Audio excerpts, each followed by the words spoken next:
Hey, what's up, everybody? DisThunder here from the Whoosh. Today we're going to take a look at the KNU Toys prototype anime Batman suit kit from the Gotham Knights Anime and Batman Arkham Knight as a downloadable skin.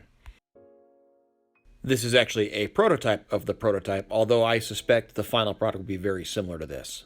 Here's what's included inside the box for you. You'll get this nicely sculpted and detailed head sculpt that resembles the Arkham Knight skin very closely. Mine is hand-painted. It looks really, really nice. I'm not certain how they will ship, but I'll let you know when I know more. Here is the armored collar piece done in black resin. I put the V-Toys neck joint in there. We may use a different one, though, depending what fits. Looks great, though. Here's the custom belt with a little electromagnetic thingy in it. Suit is 3 pieces. We'll get into that in a little more detail. Your armored boot sheaths, obviously left and right. And the lower boot itself, which will peg into the bottom of the shin pegs of the V-Toys body. Also have some armored glove pieces that will just slide over the V-Toys forearm. And to put it all together, you will need one V-Toys Zero body. I changed out the wrist pegs on mine for black, but this will actually prove to be not necessary later. If you haven't used the V-Toys bodies before, they're very easy to customize. Just heat it up to remove or change whatever you need to. I started with the pants first to get them up and tight as much as I could so that there's no gappage, especially like in the crotch. Then I worked the suit top over. Take your time with this one. It's tight, but it does have room. You just got to work it slowly so you don't stress those seams. There's a little bit of adhesive at the bottom of the shirt, so you can basically adhesive it together at the crotch piece. And like I said, either way will probably work because the trunks are going to cover it anyway. I just like doing the pants first. Then, just like that, trunks over the top, nothing to it. They have a lot of stretch to them, so that's probably the easiest part. Then we fire up the hairdryer so we can heat up the glove and boot pieces so they're flexible. That'll make it easier for us to sleeve these over the shins and the forearms, like so. Same with the boots themselves, just heat them up a little bit and they'll pop right on that V-Toys shin peg. Then you'll want to situate this very nice cape on top of that peg in the middle of the collar, just kind of where the hole is. If you can barely see, you can kind of push it down there, and then pop the collar on just like that. And then here's how he's going to look with the head sitting on top of that neck peg. For right now, I just used blue tack to make like a temporary socket before I decide which neck peg fits it best and how I want it to look permanently. But as you can see here, the suit has a great fit to it. It looks like a factory figure when it's on this V-Toys body. I still would like to experiment a little bit and try it on a standard Mezco body just for information's sake, but obviously if you're thinking about doing this kit when it opens up for pre-order, you'll want a V-Toys body to get the full result.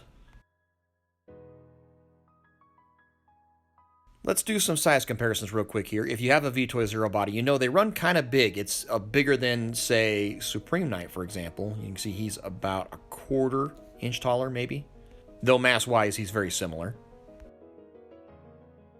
I mentioned I want to test out this suit on a Mezco body as well. My only concern is you can see his shoulders are a lot bigger than the V-Toy shoulders. And the other problem is you need a base body that has complete full-length shins and forearms to make the suit work properly.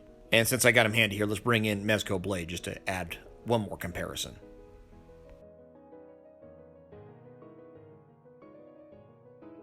Let's do a quick articulation breakdown, but it's going to be obviously consistent with other V-Toys base bodies, right? One thing that'll be different will be the neck joint. The way I've got it set up right now, I think that's as good as it's going to get. It's pretty minimal, but that's to be expected with the design and the high collar on the armored chest piece.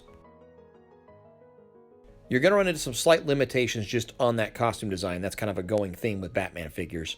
Like I realized once I put it together, I didn't need to change the wrist peg colors because you can't really even see the wrist pegs with how the forearm guard slides over and covers.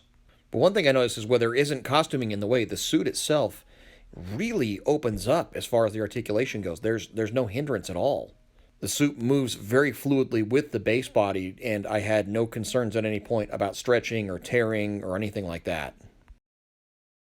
One place this is going to be better articulated than most style figures like this is going to be that ankle pivot. Thanks to the shin guard and the boot itself being separate pieces, you get a good range up and down and side to side.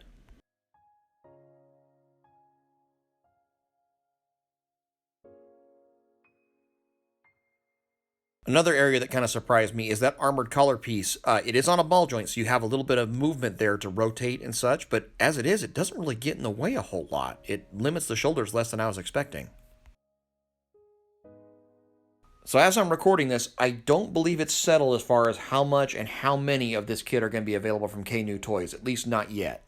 But that means this is something that you want to get your hands on. Now be the time to follow those guys over at KNU Toys, of course, and keep an eye out for updates and pre-orders. But what I can tell you is I absolutely can vouch for the quality and the style and everything else overall. These are very nicely made kits. This feels very high-end, and I definitely recommend them. Thanks to those guys at KNU Toys for sending one over for me to check out for you. And I hope this was informative, and I hope it got you excited a little bit. Take care. We'll see you in the next one.